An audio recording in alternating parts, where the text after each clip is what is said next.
بسم الله الرحمن الرحيم.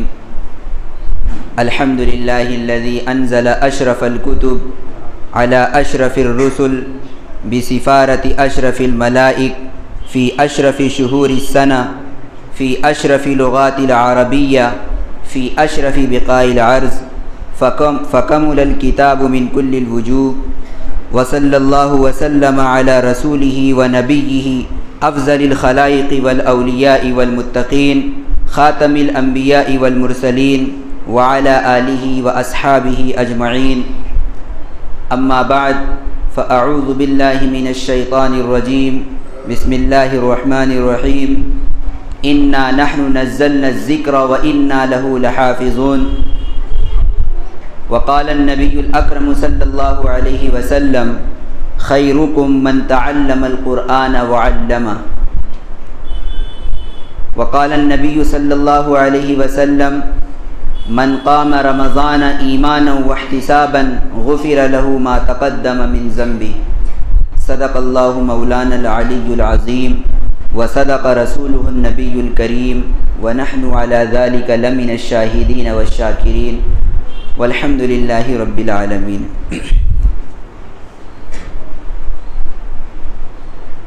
صدر محترم واجب التکریم حضرات علماء کرام، قابل قدر حفاظ کرام، مسجد کے اور محلے کے مصلیان اور ذمہ داران حضرات، عزیزوں اور میرے پیارے بچوں، آج کا ہمارا یہ جلسہ اور یہ پروگرام اس مسجد کے ذمہ داران اور تنظیم دعوت الحق کے باہمی تعاون اور اتفاق سے منعقد کیا جا رہا ہے۔ آپ حضرات کو اس جلسے کے عنوان کا اشتہارات کے ذریعے سے علم ہو چکا ہوگا کہ ہمارا آج کا یہ جلسہ دو اہم عنوانات کے اوپر منعقد کیا گیا ہے۔ ایک ہے عظمت قرآن اور دوسرا عنوان ہے مسائل تراویح۔ چونکہ آئندہ آنے والا مہینہ رمضان کا مہینہ ہے اور رمضان المبارک کے مہینے میں خاص طور سے ان دونوں چیزوں سے ہر خاص و عام کو سابقہ اور اتفاق پڑتا ہے، یعنی قرآن کھولنے اور پڑھنے کی بھی کچھ نہ کچھ نوبت آ جاتی ہے، اور ساتھ ہی ساتھ رات کے اندر تراویح کے بھی اہتمام کی کچھ توفیق رب العالمین کی طرف سے مل جاتی ہے۔ اس لیے ضرورت محسوس ہوئی کہ اس آئندہ آنے والے مبارک ماہ کے اندر انجام دی جانے والی ان دو خاص عبادتوں سے متعلق کچھ ضروری باتیں گوش گزار کر دی جائیں، تاکہ جب ہم ماہ مبارک میں داخل ہوں اور ان عبادتوں کو انجام دیں تو ہماری یہ عبادت علی احسن الوجوہ انجام پا سکے، کامل اور مکمل طریقے سے ادا ہو سکے، اس پر ملنے والا اجر و ثواب ہمیں پورا حاصل ہو سکے۔ ایسا نہ ہو کہ کوئی کمی رہ جائے، کوتاہی رہ جائے یا غلطی ہو جائے جس کی وجہ سے ہماری عبادت ثواب کا ذریعہ بننے کے بجائے الٹا وبال کا ذریعہ بن جائے۔ میرے محترم بزرگوں اور عزیزوں، قرآن کریم ہم سب جانتے ہیں کہ یہ اللہ رب العالمین کی طرف سے نازل کردہ کتاب ہے۔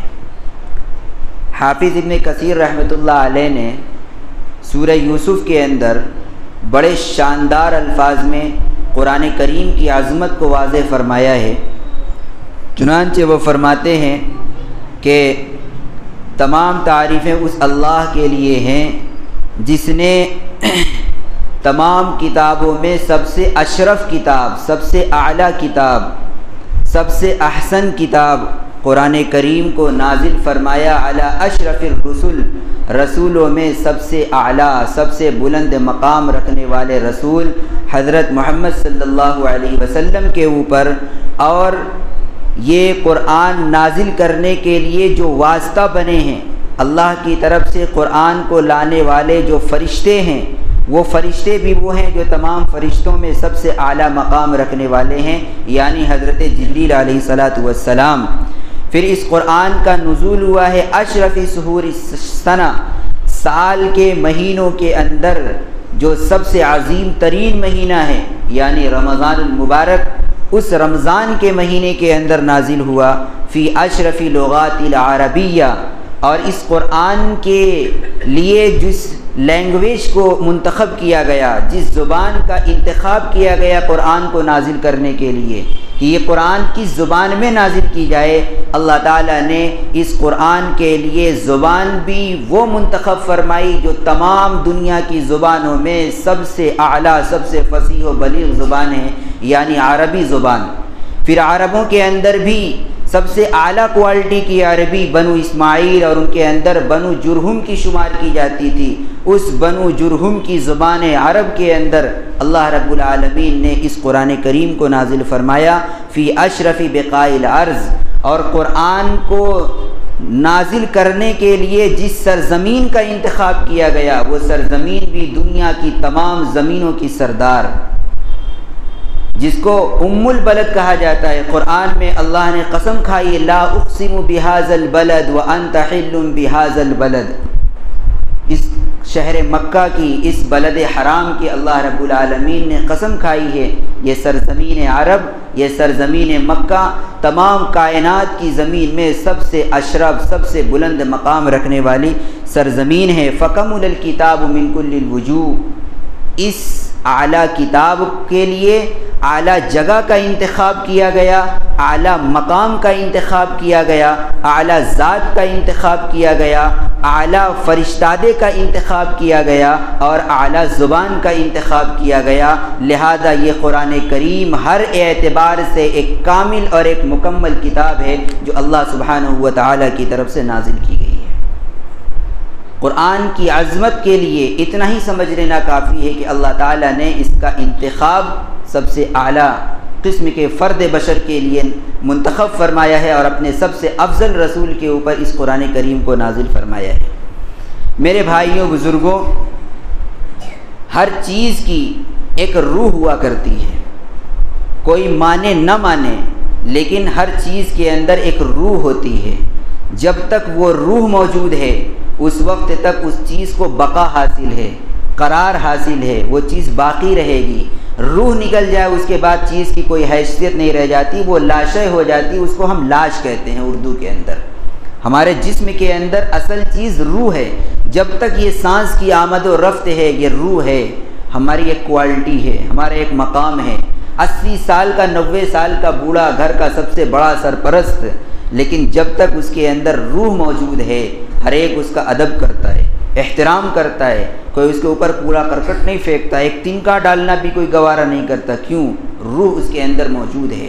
لیکن جب روح نکل جائے تو اب اس کے بعد حکم ہے، حدیث کے اندر بھی اللہ کے نبی نے فرمایا کہ اس کو جلدی سے قبرستان پہنچا دو، قبر کے حوالے کر دیا جائے، اس لیے کہ اگر وہ برا ہے تو برے کو اپنے پاس کیوں رکھتے ہو، اور اگر وہ اچھا ہے تو اس کا ٹھکانہ جنت ہے، اس کو ٹھکانے تک پہنچانے میں تاخیر کیوں کر رہے ہو؟ اس لیے حکم یہ ہے کہ جیسے ہی روح پرواز کر جائے، روح نکل جائے، فوراً مردے کو قبرستان کے اندر پہنچا دینا چاہیے، جلد از جلد اس کی تدفین کا انتظام کرنا چاہیے۔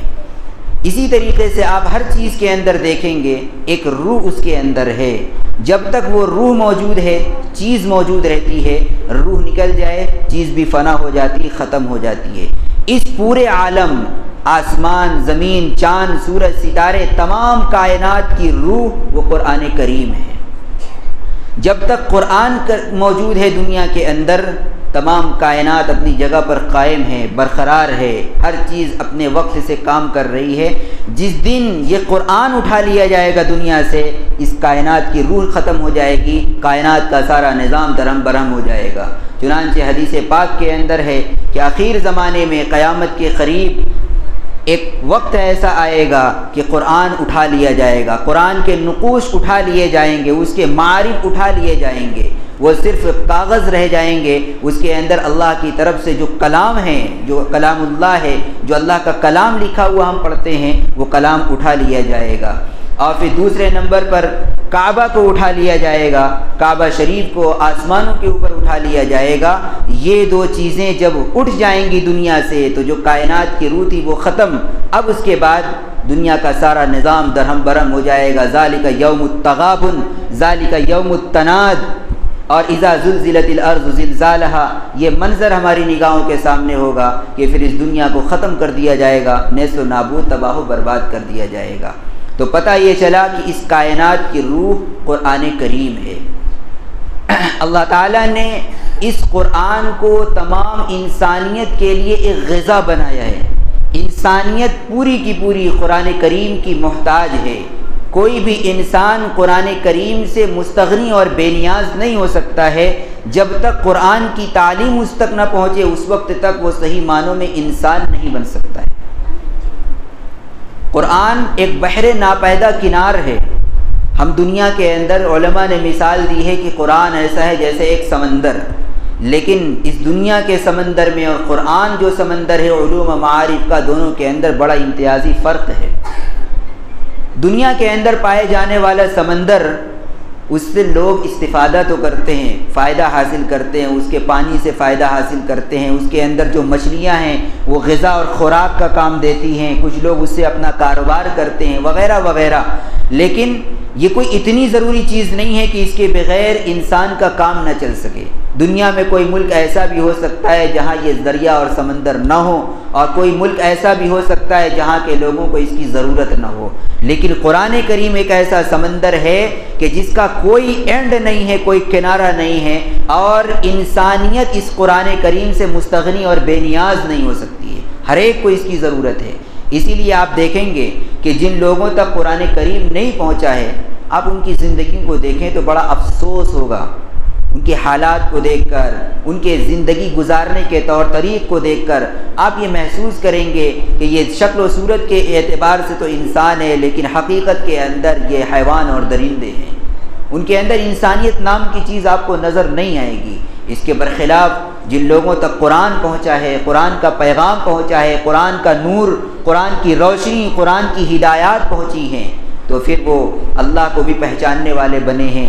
نبی پاک علیہ الصلوۃ والسلام کے مقام و مرتبے کو بھی انہوں نے پہچانا ہے، اور تمام مخلوقات کے حقوق کو بھی انہوں نے بخوبی نبھانے کی کوشش کی ہے۔ تو قرآن کائنات کی روح بھی ہے، اور قرآن ہماری غذا بھی ہے، ہماری روزمرہ کی ضرورت بھی ہے۔ اس کے بغیر ہم صحیح معنوں کے اندر کامل اور مکمل طریقے سے زندگی نہیں گزار سکتے ہیں۔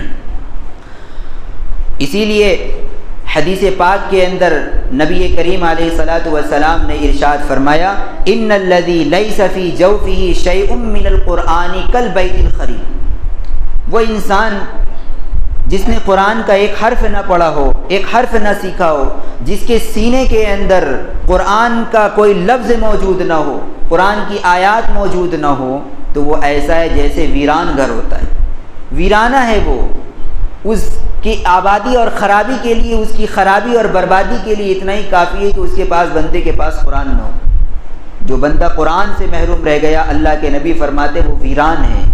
اس کی زندگیوں میں چاہے کتنی آسائش کیوں نہ ہو، کتنی خوشیوں سے وہ مالا مال کیوں نہ ہو، دنیا کے اعتبار سے کروڑ پتی اور ارب پتی کیوں نہ ہو، ہر طرح کے مال و دولت، آسائش اور آرام کے سامان اس کے پاس کیوں نہ ہو، لیکن حقیقت کے اندر دل میں اگر قرآن نہیں ہے وہ ہمیشہ بے چین رہے گا، بے قرار رہے گا، اس کو چین سکون اور قرار نہیں آ سکتا ہے۔ اللہ کے نبی فرما رہے وہ ویران گھر کی طرح ہے۔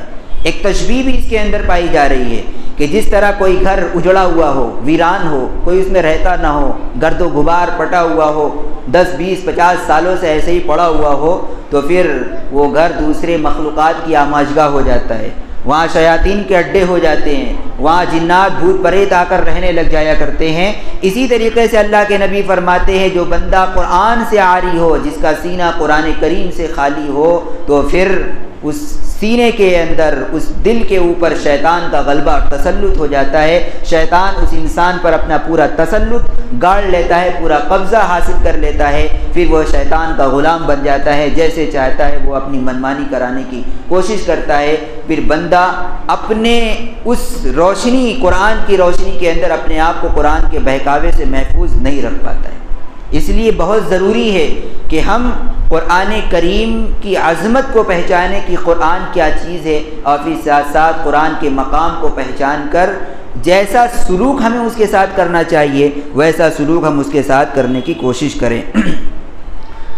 قوموں کے عروج اور زوال کے اندر، یعنی کسی قوم کو اوپر اٹھانے میں اور کسی قوم کو اوپر سے نیچے گرانے میں، پستی کے اندر لے جانے میں قرآن کریم کا ایک بہت بڑا رول اور بہت بڑا کردار ہے۔ دنیا میں جتنی بھی قوموں کو آپ دیکھیں گے کہ انہوں نے ترقی حاصل کی ہے، بلندی کے مقام پر فائز ہوئے ہیں، انہوں نے قرآن کو اپنایا ہے۔ وہ بھلے قرآن پر ایمان نہ رکھتے ہوں لیکن قرآن کی تعلیمات کو انہوں نے اپنایا ہے، اختیار کیا ہے، تو نتیجہ یہ ہے وہ اوپر گئی ہے۔ اور جتنی قومیں اوپر سے نیچے کو آئی ہیں ان کی پستی کا سبب اگر آپ جاننے کی کوشش کریں گے تو آخر میں جا کر آپ کو یہ ملے گا کہ انہوں نے قرآن سے اپنا ناطہ توڑ لیا ہے، قرآنی تعلیمات پر عمل کرنا چھوڑ دیا ہے، قرآن سے اپنا رشتہ منقطع کر لیا ہے انہوں نے، اس کی بنا پر وہ ذلت اور خواری ان کا مقدر بن گئی۔ حدیث پاک میں صحیح حدیث اللہ کے نبی علیہ الصلوۃ والسلام فرماتے ہیں ان اللہ یرفع بہذا الکتاب اقواما ویضع به آخرین، او کما قال علیہ الصلوۃ والسلام، فرمایا اللہ تعالیٰ اس کتاب کے ذریعے، قرآن کریم کے ذریعے قوموں کو عروج بخشتا ہے، اوپر اٹھا کر لے جاتا ہے، بلندی عطا کرتا ہے، اور اسی قرآن کے ذریعے اللہ تعالیٰ قوموں کو بلندی سے پستی کے دلدل کے اندر گاڑ دیا کرتا ہے۔ اوپر کیسے جاتا ہے؟ علماء نے لکھا ہے کہ جو لوگ قرآن کریم کے احکامات پر عمل کرتے ہیں، اس کے تقاضوں کو پورا کرتے ہیں، اللہ کی طرف سے یہ مدد شامل حال ہوتی ہے کہ قرآن کی تعلیم پر عمل کرنے کی برکت سے قوموں کو ترقی حاصل ہوتی ہے۔ آپ پوری اسلامی 1400 سالہ تاریخ کا جائزہ لے کر دیکھ لیں، جب جب مسلم قوم اور امت مسلمہ اپنے عروج کے اوپر رہی ہے، ترقی کے اوپر رہی ہے، آدھی سے زائد دنیا کے اوپر، 1/3 دنیا کے اوپر ان کی حکمرانی رہی ہے، آپ پورا منظر، پوری تاریخ اٹھا کر دیکھ لیں، اس دور کے اندر لوگوں کا عمل قرآن کریم کے ساتھ رہا ہے، قرآن کریم کے ساتھ رشتہ مضبوط رہا ہے، حکومتوں کے اندر فیصلے قرآن کو بنیاد بنا کر کیے جاتے رہے ہیں، لوگوں کے دلوں میں قرآن کے ساتھ عقیدت اور احترام کا تعلق رہا ہے، لوگوں نے قرآن کے اندر بیان کردہ احکامات کو اپنے سینوں سے لگا کر اس پر عمل کیا ہے، تو اس دور کے اندر امت مسلمہ عروج کے اوپر تھی، آسمانوں کے اوپر تھی، حکمرانی ان کا مقدر تھی۔ اور جب جب امت مسلمہ نے قرآن سے اپنا ناطہ توڑا ہے، احکام قرآن پر عمل کرنے میں کوتاہی کی ہے، اللہ تعالیٰ نے پستی کے غار میں بھی گرایا ہے، اس دور میں بھی گرایا ہے، اور آج تک اللہ کا یہ نظام باقی، اور قیامت تک یہ سلسلہ باقی رہے گا، اس میں کوئی شک اور شبہ کی گنجائش موجود نہیں ہے۔ آج جو ہماری ذلت نظر آ رہی ہے، مسلمان ہر جگہ پسپا ہو رہا ہے، ذلیل ہو رہا ہے، خوار ہو رہا ہے، مارا جا رہا ہے، جس طرح چاہے بے قصوروں کو ستایا جا رہا ہے، قتل کیا جا رہا ہے، کوئی پرسان حال نہیں ہے، کوئی مدد کے لیے آواز اٹھانے کو تیار نہیں ہے، کوئی ان کی حمایت میں، ان کی صف میں کھڑے ہونے کے لیے تیار نہیں ہے۔ یہ کیوں ہو رہا ہے؟ اس لیے کہ آج امت نے قرآن سے اپنا ناطہ توڑ لیا ہے۔ ایک دل کے اوپر ہاتھ رکھ کر ایمانداری سے ہم اپنا جائزہ لیں، دل میں یہ سوال پیدا ہو رہا ہوگا، شبہ پیدا ہو رہا ہوگا کہ ہم تو قرآن پڑھتے ہیں، حفاظ کرام پیدا ہو رہے، وہ قرآن کی تلاوت کیے جا رہے ہیں، ہم بھی کبھی نہ کبھی قرآن اٹھا کر پڑھ لے رہے ہیں، پھر ایسا کیوں ہے؟ قرآن سے جب ہم لگے ہوئے ہیں پھر ذلت ہمارا مقدر کیوں بن رہی ہے؟ میرے بھائیوں بزرگوں، یہی تو ہماری سب سے بڑی غلط فہمی ہے۔ جس کو ہم لگا ہوا ہونا سمجھ رہے ہیں، حقیقت میں وہ قرآن کے ساتھ لگاؤ ہے ہی نہیں ہے، وہ تو قرآن کے ساتھ بے التفاتی ہے۔ حقیقت کے اندر قرآن کے ساتھ وابستگی اور لگاؤ صحیح معنوں میں اس وقت ہوگا جب کہ قرآن کے اندر بیان کی گئی جو تعلیمات ہیں، جو احکامات ہیں، ان کے اوپر ہم عمل پیرا ہوں گے، اس وقت ہمیں یہ کہا جائے گا کہ ہمارا لگاؤ اور ہمارا تعلق قرآن کے ساتھ برقرار ہے۔ آج دیکھ لیں کتنا ہمارا قرآن کے ساتھ وابستگی ہے۔ قرآن میں جگہ جگہ تقریباً 60 سے زائد مقامات پر اللہ تعالیٰ فرماتے ہیں یا ایھا الذین آمنوا اقیموا الصلاۃ، اقام الصلاۃ، یقیمون الصلاۃ، الگ الگ الفاظ کے ذریعے سے نماز پڑھنے کا حکم دیا جا رہا ہے، لیکن مسجد کے اندر کتنے مصلی ہیں محلے کے جو نماز پڑھنے کے لیے آ رہے ہیں؟ اتنا بڑا ایریا ہے، مسلم گھنی آبادی ہے کہ جمعہ کے اندر اسی مسجد کے اندر پاؤں رکھنے کی جگہ نہیں ہوتی، ایک منزل دوسری منزل آگے پیچھے کی ساری جگہیں پر ہو جاتی ہیں، کہیں پر کوئی جگہ خالی نہیں رہ جاتی ہے۔ اسی مسجد کے اندر جمعہ کی فجر کے اندر آپ دیکھ لیں جمعہ کی ظہر کی وقت کے اندر جو مسجد مصلیوں سے پر رہتی ہے، وہی مسجد جمعہ کی فجر کے نماز میں اپنی ویرانی کا شکوہ شکایت کرتی رہتی ہے، روتی رہتی ہے کہ کہاں ہے مجھے آباد کرنے والے۔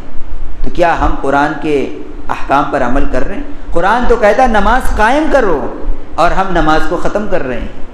قرآن کہہ رہا ہے زکوٰۃ ادا کرو، لیکن ہم میں سے کتنے لوگ ایسے ہیں جو صحیح حساب کتاب کر کے زکوٰۃ ادا کرنے کا اہتمام کرتے ہیں؟ یہ میرا اس وقت کا موضوع نہیں ہے، میں صرف ایک اشارہ دے کر آگے چلنا چاہتا ہوں، یہ سمجھانے کے لیے کہ ہم کس قدر عمل کر رہے ہیں قرآن کے اوپر۔ قرآن کہہ رہا ہے زکوٰۃ ادا کرو، لیکن ہمارا عالم کیا ہے؟ جو بڑے لوگ ہیں جن کی زکوٰتیں زیادہ نکلتی ہیں سال کے اندر، تو وہ ہیلے حوالے کے چکر میں رہتے ہیں۔ جب دیکھتے ہیں میرا سال پورا ہونے کے قریب ہے، کوئی گاڑی خرید لی، کوئی مکان خرید لیا، کسی چیز کے اندر اپنا پیسہ انویسٹ کر دیا تاکہ جب ہمارا سال کمپلیٹ ہو تو زیادہ زکوٰۃ ہمیں نکالنی نہ پڑے۔ بتلائیے یہ زکوٰۃ ہم خوش دلی سے ادا کر رہے ہیں یا زکوٰۃ کو اپنے اوپر ایک ٹیکس اور ایک بوجھ سمجھ رہے ہیں؟ یہ ہے قرآن سے ہماری دوری۔ قرآن جگہ جگہ پر کہہ رہا ہے کہ اللہ اور اس کے رسول کی اطاعت کرو، اللہ کی مانو، رسول اللہ کی مانو، اور ساتھ ہی ساتھ جو تمہارے اندر اہل علم ہیں، جو علماء کرام ہیں، جو علماء ربانیین ہیں، ان کی باتوں کو مانو، ان کے جو قرآن اور حدیث کی روشنی میں تمہیں باتیں دین کی بتلاتے ہیں ان کے اوپر عمل کرو۔ قرآن جگہ جگہ یہ تعلیم دے رہا ہے، لیکن کیا ہم اللہ کی ماننے کے لیے تیار ہیں؟ کیا رسول اللہ کی ماننے کے لیے ہم تیار ہیں؟ رسول اللہ نے تو اپنی آنکھوں کی ٹھنڈک نماز میں بتلایا ہے، لیکن ہمیں اپنی آنکھوں کی ٹھنڈک تو موبائل میں نظر آ رہی ہے۔ موبائل کے مناظر کے اندر، سنیما گھروں کے اندر، شاپنگ مالوں میں، گھومنے پھرنے کی جگہوں کے اندر، اور ایسے میلے تماشوں کے اندر جہاں مرد و عورت کا اختلاط ہو رہا ہو، جہاں بد نظری کے سارے سامان مہیا ہوں، خواہشات نفس کو پورا کرنے کی تمام چیزیں موجود ہوں، ہمیں تو اپنی آنکھوں کی ٹھنڈک وہاں نظر آتی ہے کہ چلو وہاں بہت اچھا نظارہ ہوگا۔ کیا ہم رسول اللہ کی مان رہے؟ غور کیجئے، یہ میں نے صرف ایک آپ کو غور کرنے کے لیے ایک مثال دی ہے، آگے چلنا چاہتا ہوں۔ تو میں یہ عرض کر رہا تھا کہ اللہ تعالیٰ فرماتے ہیں، حدیث کے اندر نبی پاک علیہ السلام فرماتے ہیں، اللہ تعالیٰ اس قرآن کے ذریعے قوموں کو اٹھاتا ہے اور اسی قرآن کے ذریعے قوموں کو ذلیل بھی کرتا ہے۔ آج ہم نے قرآن کو چھوڑا ہے، ذلت و خواری ہمارا مقدر ہے، لیکن ایسا نہیں کہ یہ قیامت تک کے لیے ہو۔ آج بھی ہم اپنی حرکت سے باز آ جائیں، آج بھی قرآن کو اپنانے والے اور تھامنے والے بن جائیں، قرآن کے احکامات کے اوپر عمل پیرا آج بھی ہو جائیں، آج بھی دیکھیے ہم اوپر کی طرف چلے جائیں گے، ہمارا مقدر بن جائے گا عروج اور بلندی۔ حضرت مفتی تقی عثمانی دامت برکاتہم نے ایک جگہ ایک بات لکھی ہے اپنے والد ماجد کے حوالے سے کہ آج کل لوگ یہ اعتراض کرتے ہیں کہ یورپ والے، امریکہ والے اور اس طریقے سے جو دیگر غیر مسلم ممالک ہیں وہ بڑی تیزی کے ساتھ ترقی کر رہے ہیں، ہر جگہ ان کا بول بالا ہے، وہ تو قرآن کو نہیں مانتے ہیں۔ تو کیا وجہ ہے کہ قرآن نہیں مان رہے ہیں لیکن اس کے باوجود ان کو ترقی مل رہی ہے؟ اس کا بڑا خوبصورت اور پیارا جواب دیا ہے حضرت مفتی صاحب نے۔ انہوں نے لکھا ہے کہ قرآن کو تو نہیں مان رہے ہیں لیکن قرآن کی مان رہے ہیں۔ قرآن کے اندر جو احکامات دیے گئے ہیں ان احکامات پر عمل کر رہے ہیں۔ اللہ کے نبی کی حدیث میں ایک دوسرے کے ساتھ برتاؤ کرنے کے، لین دین کرنے کے، معاملات کرنے کے جو اصول ضابطے بتلائے گئے ان کے اوپر وہ عمل کر رہے ہیں۔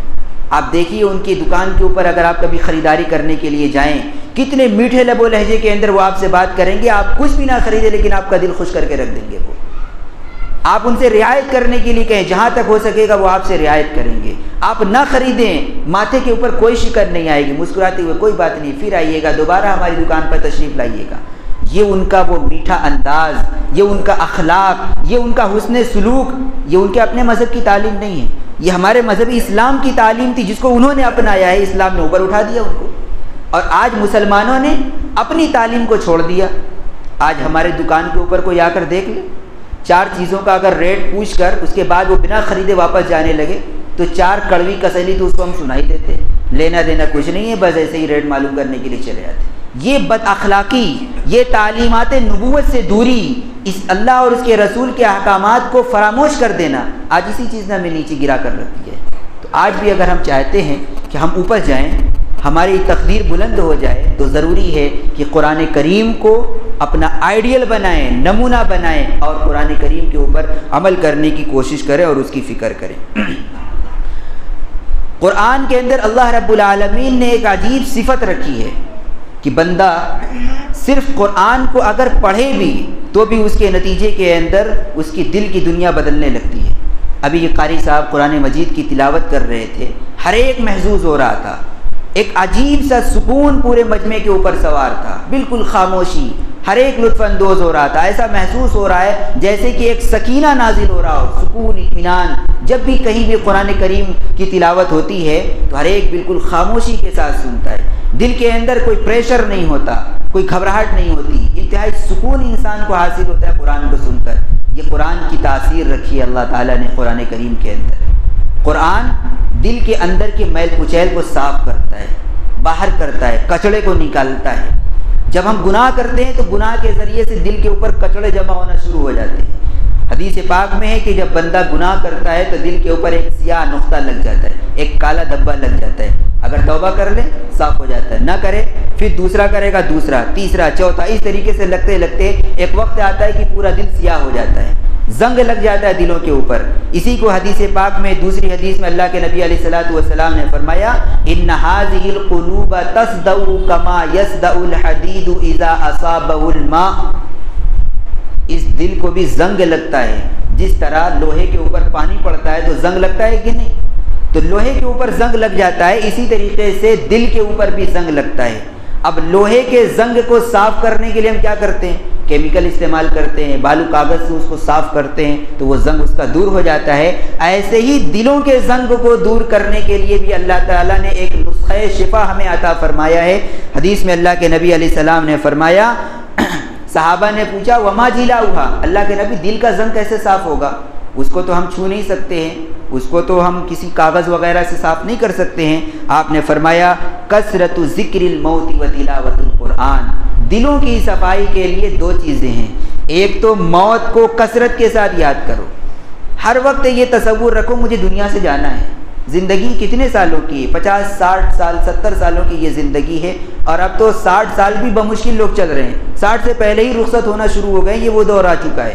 تو 50 60 سال کی زندگی ہے، جس میں سے شروع کے 20 سال تو وہ بچپن میں اور لاؤبالی پن کے اندر نکل جاتے ہیں، بچے 40 سال، اس میں 20 کے بعد سے پھر وہ شادی کا مسئلہ ہے، پھر اولاد کا مسئلہ ہے، ان کی تعلیم و تربیت کا مسائل ہے، پھر اپنا بزنس اور کاروبار کھڑا کرنے کے لیے آدمی کوشش اور محنت کرتا رہتا ہے۔ اس طریقے سے 50 سال تو یوں ہی نکل جاتے ہیں۔ اب اخیر کا جو 10 سال بچتا ہے وہ تو بس اللہ اللہ اگر کر لے کسی کو توفیق ہو گئی، ورنہ پھر اس کے بعد وہ پوتوں کا مسائل اور ناتی اور نواسوں کے مسائل، اسی میں پوری زندگی انسان کی گزر جایا کرتی ہے۔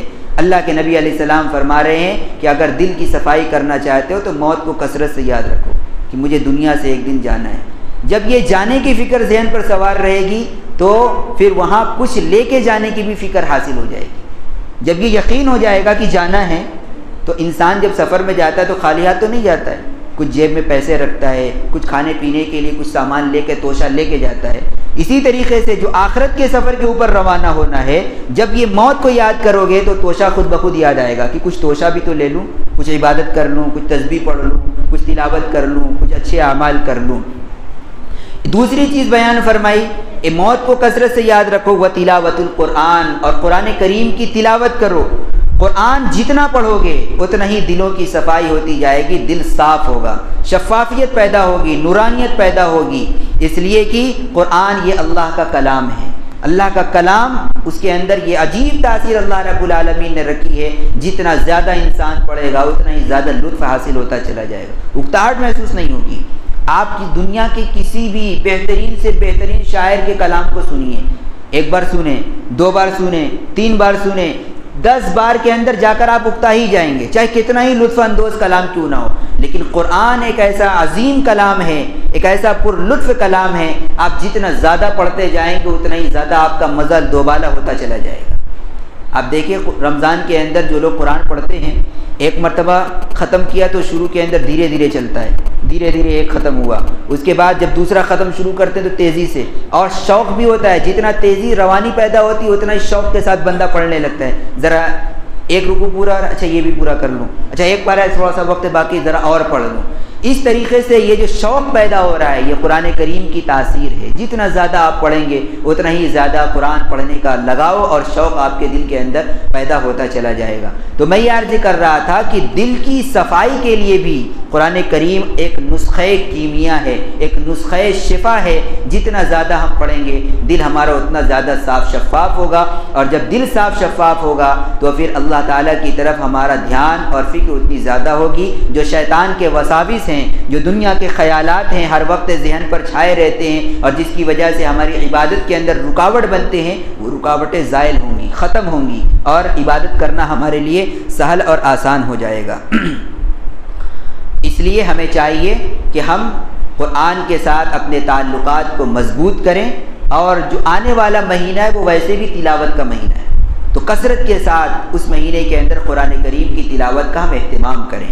رمضان اور قرآن ان دونوں کا ایک خاص ربط ہے, ایک خاص جوڑ ہے, ایک خاص تعلق, ایک خاص مناسبت دونوں کے درمیان پائی جا رہی ہے.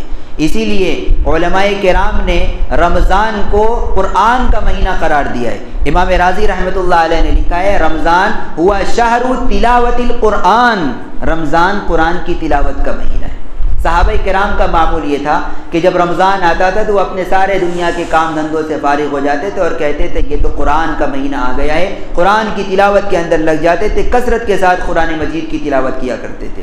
اسی طریقے سے امت کے جتنے بڑے علماء گزرے ہیں, جتنے اللہ کے ولی گزرے ہیں, بزرگان دین گزرے ہیں, مشائخ اور اولیاء اعظام گزرے ہیں, جتنے علماء دین, علماء ربانیین گزرے ہیں, آپ سب کی زندگی کے حالات اگر اٹھا کر دیکھیں گے تو قرآن کے ساتھ ان کا عجیب رشتہ آپ کو نظر آئے گا. زیادہ سے زیادہ قرآن پڑھا کرتے تھے, اور رمضان کے مہینے میں تو انتہائی نہیں رہا کرتی تھی. امام اعظم ابو حنیفہ رحمۃ اللہ علیہ, جن کی فقہ کو ہم سب مانتے ہیں, جن کے بتائے ہوئے مسائل کے اوپر ہم سب عمل کرتے ہیں, ان کا معمول کیا تھا؟ فضائل رمضان کے اندر ہم سنتے ہوں گے کہ رمضان میں 61 مرتبہ قرآن کریم کا ختم فرماتے تھے. ایک قرآن دن میں پڑھتے تھے, ایک قرآن رات میں پڑھتے تھے, اور ایک قرآن پوری تراویح کے اندر پڑھا کرتے تھے. اس طریقے سے 61 قرآن کریم کا ختم ہوا کرتا تھا. امام بخاری رحمۃ اللہ علیہ کے بارے میں بھی ہے کہ پورے رمضان کے اندر 61 قرآن کریم کو ختم کیا کرتے تھے. آپ سوچیے, پورے دن میں ایک قرآن ختم, رات میں ایک قرآن ختم.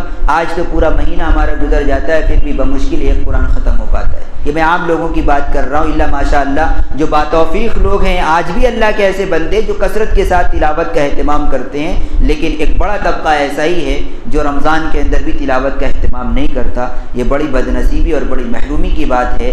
جس قرآن کو اللہ رب العالمین نے انسانیت کی ہدایت کے لیے نازل فرمایا, شفا یابی کے لیے نازل فرمایا, جس قرآن کے ذریعے سے اللہ تعالیٰ نے قوموں کے عروج و زوال کو وابستہ فرمایا ہے, آج اس قرآن کی ہم کتنی زیادہ بے سلوکی کر رہے ہیں, کتنی زیادہ بے احترامی کر رہے ہیں. یہ بڑے افسوس کا مقام ہے. اس لیے میرے عزیزوں, میرے بھائیوں, رمضان کا جو آنے والا مہینہ ہے اس میں ہمیں کثرت کے ساتھ قرآن مجید کی تلاوت کا اہتمام کرنا چاہیے. قرآن یہ ہمارے لیے سرمایہ افتخار ہے. اگر ہم سے یہ کہا جائے کہ تمہیں کس چیز کے اوپر فخر ہے, تو ہم فخر سے کہہ سکتے ہیں کہ اللہ نے ہم امت محمدیہ کو قرآن جیسی عظیم الشان اور لازوال اور بیش بہا عظیم تحفے سے سرفراز فرمایا ہے. یہ قرآن ایسا عظیم تحفہ ہے کہ جو ہمیں فخر کرنے کے لائق ہے. اسی لیے فرشتوں نے جب قرآن مجید کی آیات کو سنا تھا تو اس موقع پر انہوں نے کہا تھا کہ بڑی بشارت ہو, خوشخبری ہو اس رسول کے لیے جن پر یہ قرآن نازل کیا جائے گا, اور خوشخبری ہو اس امت کے لیے جنہیں یہ قرآن ملے گا, اور خوشخبری ہو ان زبانوں کے لیے, بشارت ہو ان زبانوں کے لیے جو اس قرآن کریم کی تلاوت کریں. یہ ہمارے لیے بڑی فخر کی بات ہے. حدیث میں اللہ کے نبی فرماتے ہیں ان لکل شیء شرفا یتباہون بہ. ہر چیز, ہر ایک کے لیے کچھ نہ کچھ فخر کرنے کی چیز ہوتی ہے جس پر آدمی فخر کرتا ہے. کسی کے پاس کوئی اچھی اولاد ہو, باپ کی اگر کوئی نیک اولاد ہو تو باپ اس کے اوپر فخر کرتا ہے, میرا بیٹا ہے, مجھے بڑا فخر ہے. اسی طریقے سے کوئی اور چیز ہو تو اس کے اوپر انسان فخر کرتا ہے, یہ میرے لیے فخر کی بات ہے. کچھ لوگ دنیا دار قسم کے ہوتے ہیں, تو اگر پرائم منسٹر کے ساتھ ان کا کہیں فوٹو آ جائے یا کسی منتری کے ساتھ ہاتھ ملاتے ہوئے ان کو موقع مل جائے تو کہتے ہیں گھروں میں سجا کے رکھتے ہیں اس تصویر کو زندگی بھر. ہمارے لیے بڑے فخر کی بات ہے کہ ہم فلاں منسٹر سے ملے تھے, پردھان منتری سے ہم نے ملاقات کی تھی. ہر چیز کے لیے کوئی فخر کرنے کی چیز ہوتی ہے۔ اللہ کے نبی فرماتے ہیں اس امت کے افراد کے لیے، مسلمانوں کے لیے سب سے زیادہ جو چیز قابل فخر ہے، ان بہا امتی و شرفہا القرآن، قابل اعزاز، قابل شرف، قابل فخر چیز قرآن کریم، فخر کرو اس کے اوپر۔ اللہ نے ہمیں قرآن دیا ہے، کسی اور امت کو یہ قرآن نہیں دیا ہے۔ حضرت موسیٰ علیہ السلام کے بارے میں واقعات آپ نے سنے ہوں گے۔ انہوں نے جب اس امت کی فضیلت دیکھی، اس امت کی عجیب کارناموں کو دیکھا، اللہ کے اس کے مقام کو دیکھا، تو دعا فرمائی تھی رب العالمین یا تو مجھے یہ امت دے دے یا مجھے اس امت کے اندر رسول بنا کر بھیج دے۔ اللہ تعالیٰ نے فرمایا دونوں درخواستیں منظور نہیں ہیں، نہ تو آپ اس امت کے اندر رسول بن کر جا سکتے ہیں اور نہ ہی یہ امت آپ کو مل سکتی ہے۔ لمبا واقعہ ہے، میں یہ بتلانا چاہ رہا ہوں کہ انبیاء نے اس امت کے اندر آنے کی خواہش ظاہر کی ہے۔ کیوں؟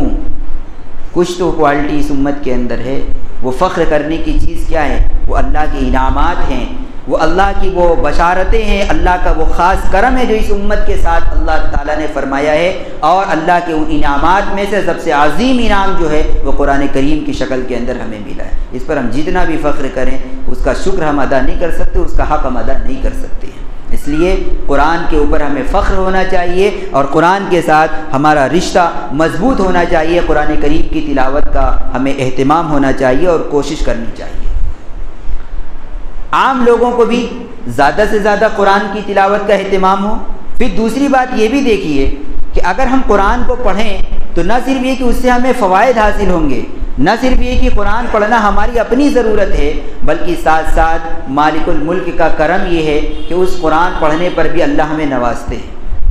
نہ نوازتے تب بھی کوئی شکایت نہیں رہنی چاہیے تھی، اس لیے کہ ہماری پوری کامیابی کے لیے اللہ نے قرآن دے دیا ہے، عظیم تحفہ دے دیا ہے۔ اس کے بعد اگر اس کے پڑھنے کے اوپر ہمیں کوئی اجرت نہ بھی ملتی تو بھی کوئی ہم شکایت نہیں کر سکتے تھے کہ اللہ ہمیں پڑھنے پر کچھ کیوں نہیں مل رہا ہے، اس لیے کہ اتنا بڑا تحفہ مل گیا اب الگ سے کیا دیا جائے۔ لیکن اللہ کا کرم دیکھیے کہ بندہ جب اس قرآن کو پڑھتا ہے تو پڑھنے کے اوپر ایک ایک حرف کے اوپر 10 نیکیاں ملتی ہیں۔ من قرأ حرفا من کتاب اللہ فلہ 10 حسنات، جو شخص ایک حرف قرآن کریم کا پڑھے 10 نیکیاں اس کے نام اعمال کے اندر جڑ جاتی ہیں۔ اور پھر اللہ کے نبی فرماتے ہیں کہ قرآن کریم کے اندر بعض ایسے حروف ہیں جو ملے ہوئے ہوتے ہیں، ایک ساتھ ہوتے ہیں، جن کو حروف مقطعات کہا جاتا ہے، جیسے الف لام میم، ایک بار میں ہم ادا کرتے ہیں ہا میم عین سین قاف، کاف ہا یا عین صاد۔ یہ دیکھنے میں تو ایک حرف محسوس ہو رہے ہیں لیکن حقیقت کے اندر یہ الگ الگ حروف ہیں۔ اللہ کے نبی فرماتے ہیں میں الف لام میم کو ایک حرف نہیں جوڑتا ہوں، یعنی پورا الف لام میم پڑھنے پر 10 نیکیاں نہیں ملیں گی، بلکہ الف حرف، میم لام حرف و میم حرف۔ الف ایک حرف، لام دوسرا حرف، میم تیسرا حرف۔ تو الف لام میم ہم نے پڑھا، کتنے حروف ہو گئے؟ 3 حروف۔ اس الف لام میم پڑھنے کے اوپر 30 نیکیاں ہمارے نامہ اعمال کے اندر درج کر دی جاتی ہیں۔ سوچی کتنا کرم ہے اللہ رب العالمین کا۔ الف لام میم ہر انسان پڑھ سکتا ہے، ایک چھوٹا بچہ ہے وہ بھی بڑے آسانی کے ساتھ الف لام میم ادا کر لے گا۔ اور اللہ کا انعام دیکھیے، اتنے آسانی کے ساتھ ادا کیے جانے والے حرف کے اوپر 30 نیکیاں ہمارے نام اعمال کے اندر درج ہو رہی ہیں۔ قرآن کو پڑھنا مستقل عبادت، مستقل اس کے اوپر اجر و ثواب کا اللہ رب العالمین کی طرف سے وعدہ ہے۔ اور میں اس سے بڑھ کر بتاؤں، قرآن پڑھنے کے ہی اوپر نہیں، اگر کوئی بندہ ثواب کی نیت سے قرآن کو سنے اللہ اسے بھی محروم نہیں فرماتے۔ قرآن سننے کے اوپر بھی اللہ رب العالمین کی طرف سے اجر و ثواب کا وعدہ ہے۔ حدیث کے اندر اللہ کے نبی فرماتے ہیں جو شخص قرآن کریم کو سنے تو اس قرآن کو سننے کے اوپر بھی اللہ رب العالمین اس کو اجر و ثواب مرحمت فرمایا کرتے ہیں۔ کیا شان کریمی ہے اس ذات رحیم کی، رؤوف و رحیم کی، کہ جس نے قرآن کو نہ پڑھنے کے اوپر صرف سن لینے کے اوپر بھی اجر و ثواب کا وعدہ فرما دیا ہے۔ اتنے عظیم اجر و ثواب کے وعدوں کے باوجود بھی اگر ہمارا لگاؤ اس کے ساتھ نہ ہو تو یہ اپنا ہی نقصان ہم کر رہے ہیں، اپنے ساتھ ہم ظلم اور زیادتی کر رہے ہیں، کسی اور کا کوئی نقصان نہیں کر رہے ہیں۔ اسی طریقے سے کچھ لوگ وہ ہوتے ہیں جو ابتدا میں ہوتے ہیں، یعنی قرآن پڑھتے ہیں لیکن ابھی نیا پڑھنا شروع کیا ہے، ٹھیک طریقے سے نہیں پڑھ پاتے ہیں، بڑی محنت لگتی ہے حروف کو جوڑنے میں، اٹک کر پڑھتے ہیں۔ تو جب بندہ اٹک کر پڑھتا ہے تو محنت ہوتی ہے۔ ایک آدمی روانی کے ساتھ پڑھ رہا ہے، وہ آدھا گھنٹے میں پارہ مکمل کر لے رہا ہے، اور جو بندہ اٹک اٹک کر پڑھ رہا ہے تو ظاہر وقت زیادہ لگ رہا ہے، 45 منٹ، 1 گھنٹہ، سوا گھنٹے کے اندر اس کا ایک پارہ جا کر مکمل ہو رہا ہے، بڑی محنت اٹھا رہا ہے، اللہ تعالیٰ اس کی محنت کو ضائع نہیں فرماتے ہیں۔ فرمایا جو بندہ قرآن کو پڑھتا ہے وَيَتَتَعْتَعُ فِيهِ، اور قرآن پڑھنے میں اٹکتا ہے، اس کو دوہرا ثواب ملے گا۔ ایک قرآن پڑھنے کا ثواب ملے گا، ایک اس کی اس محنت کا جو اٹکنے کی وجہ سے وہ برداشت کر رہا ہے، اس کے اٹکنے کا مستقل اور الگ ثواب ملے گا۔ یہ نبی پاک علیہ الصلوۃ والسلام ترغیب دے رہے ہیں کہ اگر کسی کو روانی کے ساتھ پڑھنا نہ آتا ہو پھر بھی وہ قرآن سے دور نہ ہو، چھوڑ نہ دے اس کو کہ مجھ سے تو پڑھا نہیں جا رہا، چلو اٹھا کر رکھ دو، محنت کرو، لگے رہو اسی کے اندر۔ اس محنت کرنے کے اوپر بھی تمہیں اجر و ثواب کا وعدہ کیا جا رہا ہے، اس کا مستقل الگ سے تمہیں انعام ملے گا۔ جیسے کوئی آدمی مسجد کے کسی کام کے اندر لگا ہوا ہو، مسجد کے ذمہ داران نے کوئی ذمہ داری سونپ رکھی ہو، تو ایک تو اس کو عمومی انعام ملتا ہے اور ایک الگ سے اس کا الگ سے تحفہ ہوتا ہے، جو وہ محنت کرتا ہے، مشقت کرتا ہے، اس کو الگ سے اس کا اجر اور انعام دیا جاتا ہے۔ جیسے مٹھائیاں مسجد میں جب تقسیم ہوتی ہیں تو کچھ لوگوں کو لگا دیا جاتا ہے ڈیوٹی کے اوپر کہ تمہیں ذرا لفافے بنانے ہیں اور ساتھ ہی ساتھ لوگوں کو مٹھائیاں تقسیم کرنی ہیں، تو چونکہ وہ کام کے اندر لگا ہوا ہے تو اس لیے وہ فوراً تو حصہ نہیں لے پاتا ہے، لیکن اس کا حصہ پہلے ہی الگ کر کے رکھ دیا جاتا ہے۔ ایک حصہ وہ جو عام لوگوں کو مل رہا ہے وہ بھی ملتا ہے، اور پھر الگ سے 1-2 پیکٹ اور بھی دے دیا جاتا ہے کہ تم نے اتنا بنانے میں محنت کی ہے، لفافے تیار کیے، اس سے تمہیں الگ سے اجر ہے۔ اللہ کے نبی علیہ الصلوۃ والسلام اسی طرح فرماتے ہیں جو بندہ قرآن شریف کو پڑھتا ہے لیکن اٹک اٹک کر پڑھ رہا ہے، محنت لگ رہی ہے، تو قرآن پڑھنے کا بھی ثواب ہے، اور جو اٹکن ہو رہی ہے، جو محنت لگ رہی ہے، اس کا الگ سے ثواب دیا جا رہا ہے۔ یہ سب کچھ بتلا کر خلاصے کے طور پر قرآن اور حدیث کی روشنی میں جو نکل کر ہمارے سامنے بات آ رہی ہے وہ یہی ہے کہ ہمیں ہر حال کے اندر قرآن سے وابستہ ہونا ہے، منسلک ہونا ہے، اور آنے والے مہینے کے اندر قرآن کی تلاوت کا خاص اہتمام کرنا ہے۔ چونکہ آنے والا مہینہ رمضان کا، اس لیے میں آنے والے مہینے کا حوالہ دے رہا ہوں۔ یہ کہنے کا مطلب نہیں کہ 11 مہینے طاق پر سجا رہے، طاقوں میں سجانے کو یہ قرآن نہیں ہے، قرآن پڑھنے کی چیز ہے۔ قرآن طاقوں میں سجانے کے لیے، صرف برکت حاصل کرنے کے لیے نہیں ہے کہ شادی کے موقع پر وہ سینے سے لگانے کے لیے دے دیا جائے اور پھر اس کے بعد جا کر طاقوں میں اس کو رکھ کے سجا دیا جائے۔ قرآن پڑھنے کے لیے اس میں اپنا فائدہ ہے، دلوں کی صفائی ہے، اجر و ثواب ہے، کیا کچھ ہمارے لیے نہیں ہے۔ شریعت نے کچھ نہیں چھوڑا ہے، کہیں سے ہمیں محروم نہیں کیا ہے۔ ہر حال کے اندر ہمارا دامن بھرا ہوا رہے گا، جیب بھری ہوئی رہے گی، کہیں سے بھی ہمارا نقصان ہونے والا نہیں ہے۔ یہ تو ان لوگوں کے بارے میں ہے جو صرف دیکھ کر قرآن پڑھ رہے ہیں۔ اس سے آگے کا درجہ ہے کہ آدمی زبانی قرآن کو یاد کر لے، جس کو کہا جاتا ہے حفظ کر لینا۔ تو کوئی بندہ اگر قرآن کو اپنے سینے کے اندر محفوظ کر لے، حفظ کر لے قرآن کریم کو، اب اس کا مقام اور بڑھ جاتا ہے، اس کی کوالٹی اور بڑھ جاتی ہے، اس لیے کہ اس نے سینے کے اندر اللہ کے کلام کو محفوظ کیا ہے۔ قرآن یہ اللہ کا کلام ہے، اللہ کی خاص صفت ہے۔ تو جب اللہ کی صفت کو اپنے دل کے اندر بندہ محفوظ کر لیتا ہے تو جو اللہ کی صفت کی تاثیر ہے وہ تاثیر بھی دلوں کے اندر پیدا ہونا شروع ہو جاتی ہے، نورانیت دلوں کے اندر آنا شروع ہو جایا کرتی ہے۔ اسی لیے شریعت کے اندر حافظ قرآن کے لیے بڑے بڑے اجر و ثواب کا وعدہ کیا گیا ہے، اور ایک حدیث کے اندر اللہ کے نبی علیہ الصلوۃ والسلام نے قرآن پڑھنے والوں کو اللہ کے خاص بندوں میں شمار فرمایا۔ ان للہ اہلین من الارض، حدیث میں اللہ کے نبی نے فرمایا کہ دنیا والوں میں سے کچھ لوگ اللہ کے اہل ہیں، اللہ کے گھر والے ہیں، اللہ کے خاص لوگ ہیں، مقرب لوگ ہیں۔ تو صحابہ نے پوچھا من ہم یا رسول اللہ، اے اللہ کے رسول وہ کون ہیں؟ آپ نے فرمایا اہل القرآن ہم اہل اللہ و خاصتہ، اہل قرآن، قرآن کے ساتھ لگاؤ رکھنے والے، قرآن پڑھنے والے، قرآن کا دور کرنے والے، حفظ کرنے والے، یہ اہل اللہ ہیں، یہ اللہ کے اہل ہیں، یہ اللہ کے خاص لوگ ہیں، اللہ کے مقرب ترین بندے ہیں۔ حفاظ کرام کی بے شمار احادیث کے اندر فضیلتیں بیان کی گئی ہیں، دنیا کے اندر بھی اعزاز ہے، اور آخرت کے اندر اللہ تعالیٰ جس عظیم اجر و ثواب سے حافظ قرآن کو نوازیں گے اس کا ہم دنیا میں رہتے ہوئے اندازہ نہیں لگا سکتے۔ ایک حدیث میں اللہ کے نبی صلی اللہ علیہ وسلم نے فرمایا کہ جب حافظ قرآن اللہ کے دربار میں پہنچے گا اس کو یہ نہیں کہا جائے گا صرف جنت میں داخل ہو جاؤ، بلکہ اس کو اس کی پسند کی جنت ملے گی۔ کیسے پسند کی جنت ملے گی؟ اس سے کہا جائے گا تو نے جیسے دنیا میں قرآن پڑھا تھا ویسے پڑھتا چلا جا، قرآن کی تلاوت شروع کر دو۔ اقرا ورتقی ورتل کما کنت ترتل فی الدنیا فإن منزلک عند آخر آیۃ تقرؤها۔ اللہ کہیں گے حافظ قرآن سے پڑھو قرآن پڑھنا شروع کرو اور جنت کے درجوں کے اوپر چڑھتے جاؤ۔ گویا جنت کے درجات اتنے ہوں گے جتنی قرآن شریف کی آیات ہیں۔ علماء نے احادیث کی روشنی میں لکھا ہے کہ جنت کے اتنے ہی درجات ہیں جتنی قرآن کریم کے اندر آیات موجود ہیں۔ تو اب حافظ قرآن سے کہا جائے گا قرآن کی آیات کو پڑھتے جاؤ، جتنی آیات وہ پڑھ سکتا ہے پڑھے گا اور اتنے ہی اونچے درجے کی جنت کے اندر وہ پہنچ جائے گا۔ گویا یہ جنت بھی اس کی اپنی پسند کی ہوگی، جتنی اعلیٰ جنت چاہتا ہے اتنے زیادہ قرآن کو پڑھتا ہے دنیا کے اندر، اس لیے کہ جو دنیا کے اندر قرآن کی تلاوت کرے گا اسی کو آخرت کے اندر قرآن کی تلاوت کی توفیق ملے گی، اور جو دنیا میں صرف حافظ بن کر پھر قرآن سے رشتہ توڑ لے، پڑھنے کا اہتمام نہ کرے تو پھر آخرت کے اندر بھی زبان چل نہیں سکتی ہے۔ اس لیے حفاظ کرام کو چاہیے کہ وہ دنیا کے اندر رہتے ہوئے قرآن کریم کی تلاوت کا خوب اہتمام کریں، اور پھر ان کے لیے تو قرآن کھولنے کا بھی کوئی مسئلہ نہیں، اللہ نے سیرے میں محفوظ کر دیا ہے۔ ہم چلتے پھرتے اٹھتے بیٹھتے اپنے کام میں مشغول ہیں، زبان سے قرآن کی تلاوت کرتے رہیں، کیا ہمارا اس میں حرج ہو جا رہا ہے؟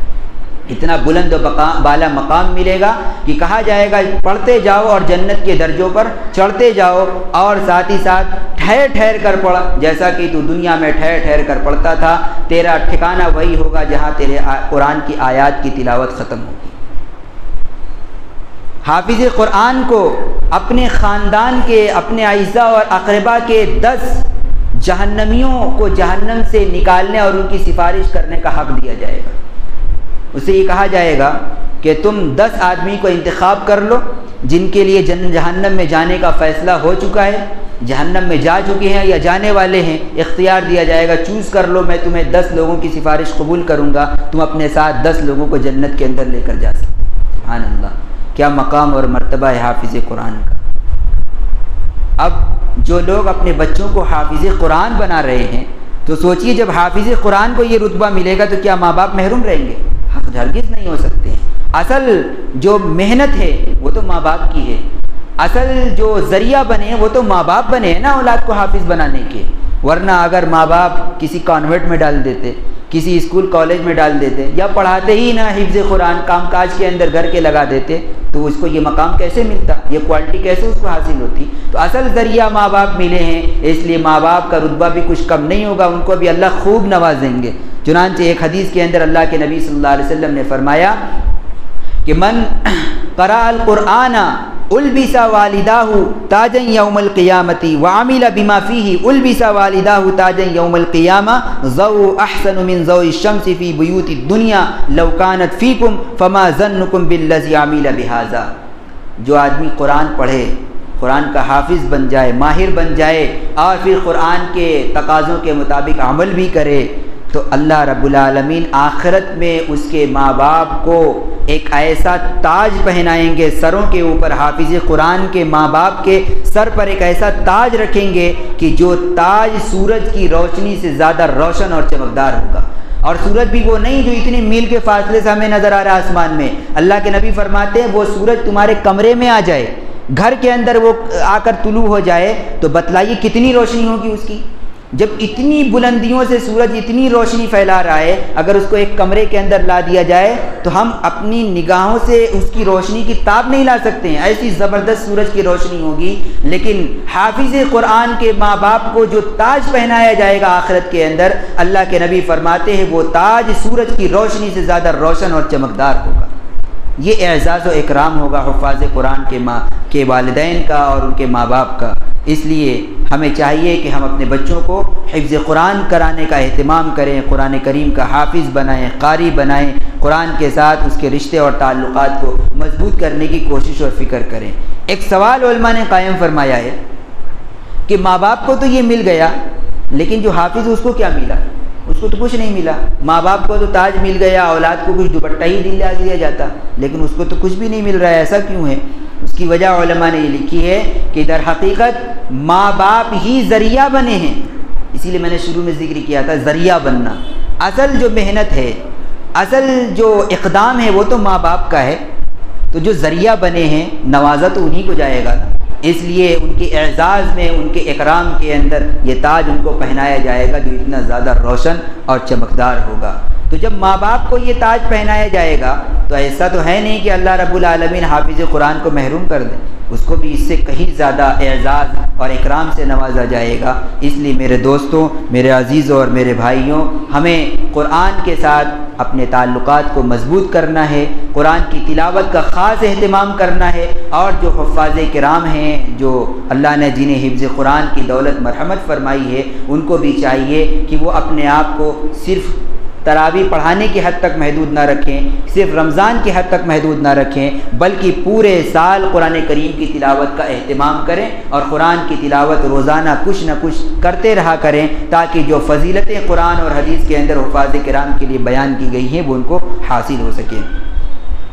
قرآن جس طرح اپنے ماننے والوں کے لیے، جس طرح اپنے کے ساتھ جڑے رہنے والوں کے لیے ایک طرف بلندی کا ذریعہ ہے، بلند مقام دلوانے کا ذریعہ ہے، اسی طریقے سے اگر کوئی بندہ قرآن سے بے التفاتی کرے گا، قرآن کی بے احترامی کرے گا، تو اس کے برعکس اس کو سزا بھی بھگتنی پڑے گی۔ چنانچہ حدیث پاک میں ہے کہ قیامت کے میدان کے اندر فرشتے ایک بندے کو منہ کے بل گھسیٹ کر جہنم کی طرف لے کر جا رہے ہوں گے۔ اللہ کے نبی علیہ الصلاۃ والسلام کی نظر پڑے گی، پوچھیں گے کہ حشر اس کے ساتھ کیوں ہو رہا ہے؟ تو جواب ملے گا، اللہ کے نبی آپ اس کے بارے میں مت پوچھیے، اس کی سفارش مت کیجیے، اس لیے کہ اس کا فریق مخالف بڑا مضبوط ہے۔ پوچھا جائے گا فریق مخالف کون ہے؟ تو فرشتے عرض کریں گے اس کا فریق مخالف قرآن ہے۔ قرآن جس کا فریق مخالف بن گیا، پھر اس کو کوئی اللہ کے نبی کی سفارش بھی اس کو بچا نہیں سکتی ہے۔ اس لیے قرآن کی بے احترامی سے ہم بچیں۔ قرآن کی بے احترامی کیا ہے؟ کہ اس کو اٹھا کر طاقوں کی زینت بنا دیا جائے، صرف برکت کے لیے اس کو گھر کے اندر رکھ لیا جائے، اس کو پڑھا نہ جائے، اس کی تلاوت نہ کی جائے، یہ قرآن کی بے احترامی ہے۔ علماء نے لکھا ہے کہ پورے سال کے اندر 2 مرتبہ قرآن کا ختم کرنا یہ قرآن کا حق ہے۔ اگر 2 مرتبہ پورے سال کے اندر آدمی قرآن ختم نہیں کر رہا ہے تو قرآن کی حق تلفی کر رہا ہے، اور قرآن کی حق تلفی جب ہم کریں گے تو ظاہر قرآن ہمارا فریق مخالف بنے گا، اور جب قرآن ہمارا فریق مخالف بن گیا پھر اللہ کے نبی کی سفارش سے بھی ہم آخرت کے اندر بچ نہیں سکتے ہیں۔ اس لیے قرآن کی بے احترامی سے اپنے آپ کو بچانا چاہیے، اور اس کا احترام یہی ہے کہ ہم قرآن کریم کے ساتھ لگے رہیں اور زیادہ سے زیادہ قرآن کی تلاوت کا اہتمام کریں۔ یہ عام لوگوں کے لیے ہے جو حفاظ کرام ہیں، رمضان کے اندر تراویح کے اندر قرآن کریم کو سنانے والے ہیں، انہیں بھی چاہیے کہ رمضان کے اندر جب تراویح سنائیں تو قرآن پڑھنے کا جو حق ہے اس حق کے ساتھ قرآن کو پڑھا جائے۔ ایسا نہیں ہے کہ صرف قرآن کو جیسے من میں آئے ویسے پڑھ لیا جائے، بلکہ اس کے پڑھنے کے کچھ آداب بیان کیے گئے ہیں، کچھ طور طریق بیان کیے گئے ہیں، ان طریقوں کے ساتھ جب قرآن کو پڑھا جائے گا تو قرآن کا حق ادا ہوگا۔ اللہ رب العالمین نے قرآن کریم میں ایک جگہ اپنے پیغمبر سے فرمایا اتلو ما اوحی الیک من الکتاب، اے میرے پیغمبر جو کتاب آپ کے اوپر نازل کی گئی ہے آپ اس کو پڑھیے، اس کی تلاوت کیجیے۔ لیکن پڑھنا کیسے ہے؟ دوسری جگہ اللہ نے پڑھنے کا طریقہ بتلایا، ورتل القرآن ترتیلا، میرے پیغمبر قرآن کو ترتیل کے ساتھ پڑھیے۔ ترتیل کا کیا مطلب؟ ترتیل کے معنی آتے ہیں حروف کو صحیح صحیح صاف صاف نکال کر پڑھنا، جو حرف جس جگہ سے نکلنا چاہیے ویسا نکلے، صاف نکلے، بڑی شین کی جگہ چھوٹی سین نہ ادا ہو جائے، صاد کی جگہ سا اور سین ہم نہ پڑھنے لگ جائیں۔ اسی طریقے سے زبر زیر پیش کہیں مد کھینچ کر پڑھنا ہے۔ ان تمام چیزوں کی رعایت کرتے ہوئے، مخارج کی رعایت کرتے ہوئے قرآن کریم کو پڑھنا، ٹھہر ٹھہر کر آرام اور اطمینان کے ساتھ قرآن کریم کو پڑھنا، اس کو کہا جاتا ہے ترتیل کے ساتھ قرآن پڑھنا۔ قرآن کو ترتیل کے ساتھ پڑھنے کا ہمیں حکم دیا گیا، پابند بنایا گیا ہے۔ اس لیے تراویح کے اندر ہمیں قرآن کریم کو بہت زیادہ اسپیڈ اور بہت رفتار کے ساتھ نہیں پڑھنا چاہیے، بلکہ آرام کے ساتھ اتنا ایسا پڑھا جائے کہ اس کے حروف صاف صاف سمجھ میں آ جائیں، اس لیے کہ اگر حرف بدل جائے تو فوراً معنی بدل جاتے ہیں۔ میں ایک مثال دوں، جیسے قرآن میں ہم پڑھتے ہیں قل هو اللہ احد، تو قل پڑھتے ہیں، یہ قل بڑا کاف سے ہے، اگر ہم بڑا کاف کی جگہ چھوٹا کاف ادا کر دیں تو بڑا کاف سے جب ہم قل پڑھیں گے تو اس کا معنی ہوگا اے میرے پیغمبر آپ کہیے، آپ فرما دیجئے کہ اللہ ایک ہے، اور اگر بڑا کاف کی جگہ چھوٹا کاف کر دیں کل تو معنی ہو جائے گا آپ کھائیے۔ بتلائیے معنی میں زمین آسمان کا فرق۔ بڑا قاف سے پڑھا جائے تو معنی ہوتا ہے کہنا، اور چھوٹا قاف سے پڑھا جائے تو معنی ہوتا ہے کھانا، معنی بالکل بدل جاتا ہے۔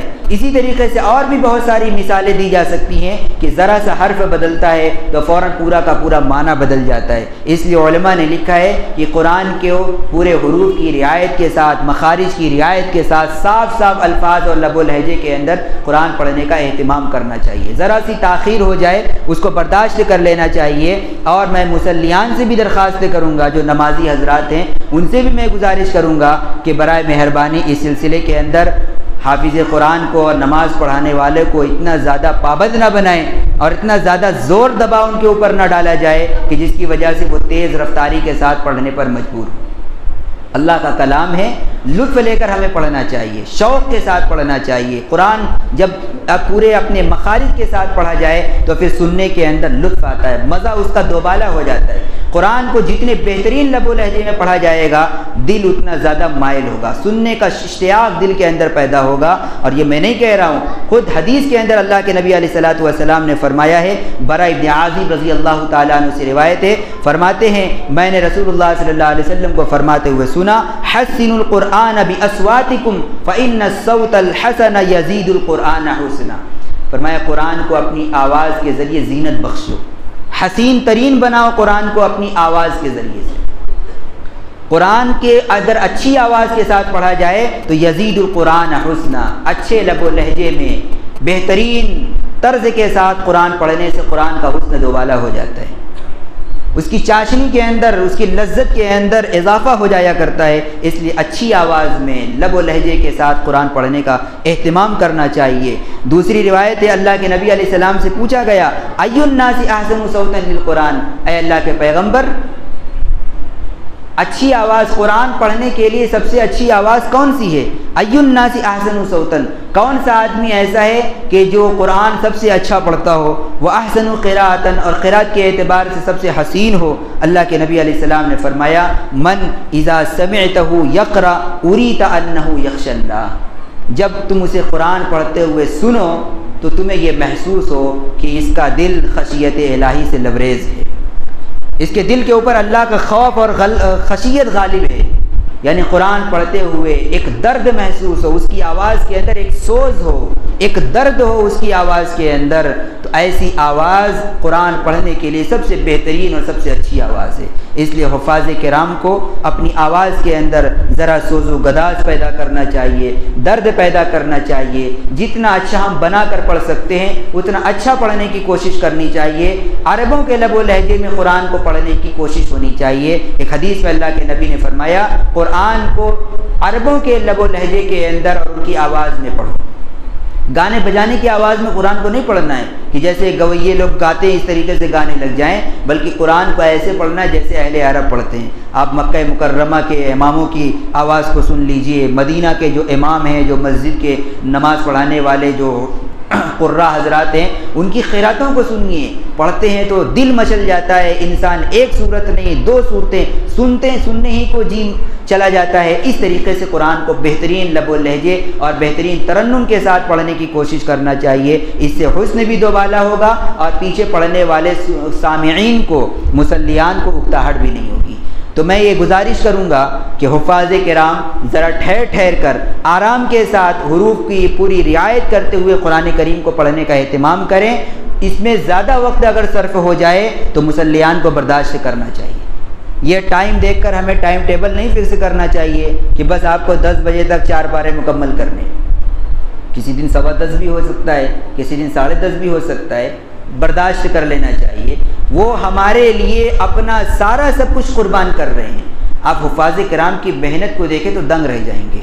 ہم تو ابھی تک آرام سے ٹہل پھر رہے ہیں، اپنا روزانہ کا آمد و رفت ہے اور زندگی بالکل معمول کے مطابق چل رہی ہے، لیکن حفاظ 2 مہینے پہلے ہی سے لگاتار لگے ہوئے ہیں، دور پہ دور کیے جا رہے ہیں، کھانے پینے سے بالکل اپنے ذہن و دماغ کو ہٹا چکے ہیں، برابر مشق کے اندر لگے ہوئے ہیں کہ مجھے تراویح پڑھانا ہے۔ اور پھر جب رمضان آتا ہے، جب مصلی پر جانا ہوتا ہے تو صبح سے وہ سحری کھانے کے بعد بھی وہ سو نہیں رہا ہے، ہم تو خراٹے لے کر سو رہے ہوتے ہیں، وہ قرآن کا دور کر رہا ہے، ظہر کے بعد بھی دور، عصر کے بعد بھی دور، مغرب کے بعد بھی دہرایا جا رہا ہے، اور پھر اس کے بعد آ کر وہ اپنے خون پسینے کو ایک کر کے مصلی کے اوپر کھڑا ہو کر ہمیں 2 پارہ 3 پارہ قرآن کا سناتا ہے۔